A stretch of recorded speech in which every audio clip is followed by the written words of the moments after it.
So, something crazy that I found out today is actually that LVMH silently acquired a majority stake in the cult Japanese brand Capital. Now, this is actually insane because, well, first of all, I learned about this via Trust Archive. You guys, if you're interested in fashion and you want to know the latest fashion news, but also get some insight on different aspects of fashion history, definitely check out Trust Archive on Instagram. It's one of the best new pages on Instagram, I definitely think. So definitely check them out. But they made an Instagram post where they talked about an amazing article written by Jake Silbert in High Snobiety. And this is really, really good. I actually followed him on Instagram because of this article, because this is like real journalism. It's actually insane. And how he actually came to this story was he found this Reddit page where people in our Japanese streetwear were essentially talking about Capital's new ownership.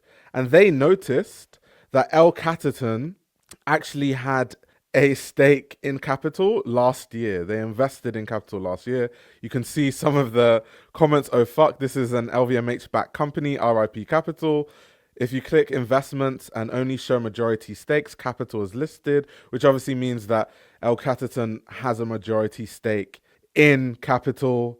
And someone is even here mentioning that when they take over brands, they only do majority stakes. They like to take over most of the operations. This is someone saying, damn, I just got into Capital too. Hopefully they don't fuck things up.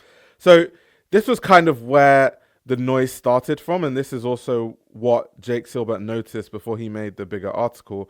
If you go on their website, you will actually see they've written a description. They also tell you the year of investment. So here on El Catterton's website, you can see year of investment 2024, investment status, current strategy Asia.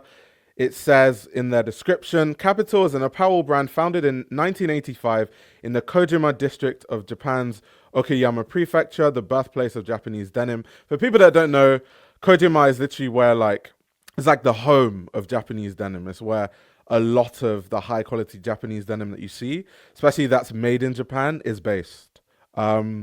So it says best known for its collections of denim jeans and jackets, steeped in such cultural heritage. Its products are made by craftsmen at its ateliers in the region who fuse complex traditional techniques with creative, intricate designs to produce distinctive apparel that resonates with its target customers.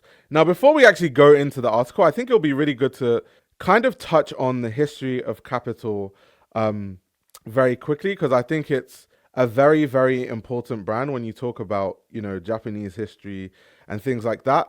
If you want to learn more about the Japanese denim scene and, stuff like that, then definitely a good book to read is this book, Amatora.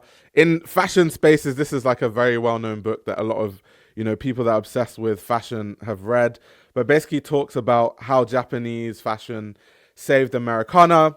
I think specifically chapter 4 in this book talks about kind of the Japanese denim revival that happened. So that's definitely a really good book to talk about. Maybe after the live stream, if I remember, I'll leave a link that all of you can follow to check out this book if you're interested. But definitely a good book to check out. This is just Ken Ijima going through the Capital Denim shop, which is really good to see kind of how these things look. But Capital was a brand that was founded in the 1980s by Toshikiyo Hirata.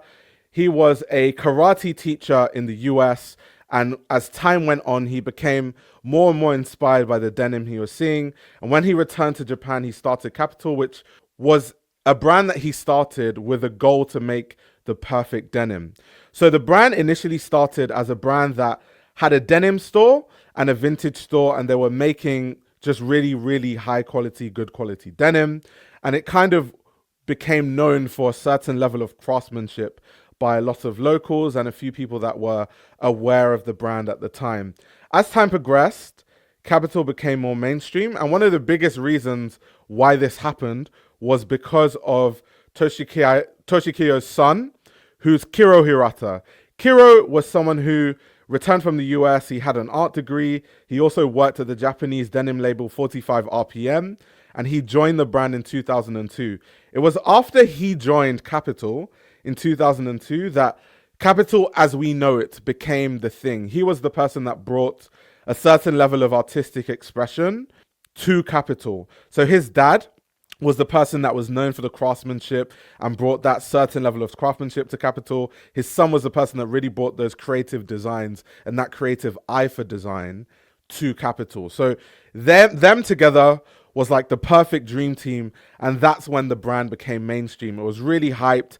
There was actually a time a few years ago when Kapital was definitely one of the most copied brands in fashion. So people that are into fashion will remember a time when every single brand at one point, you know, we couldn't get away from it. Everyone was copying Kapital, and it got to a point where every celebrity seemed to be wearing it, whether that was A$AP Rocky or Pharrell Williams or Johnny Depp or John Mayer, Kanye West, Travis Scott.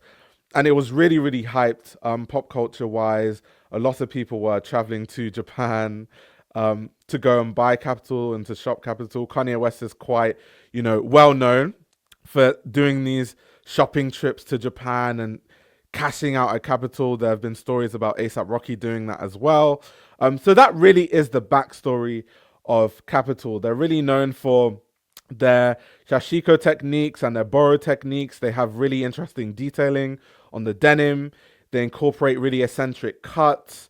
And it's very much military inspired. A lot of the silhouettes and the styles of jackets and other pieces are based on like military inspired garments, right? So really, really cool brand, really interesting brand. It's definitely a brand that I'm very interested in. And it's definitely a brand that I love.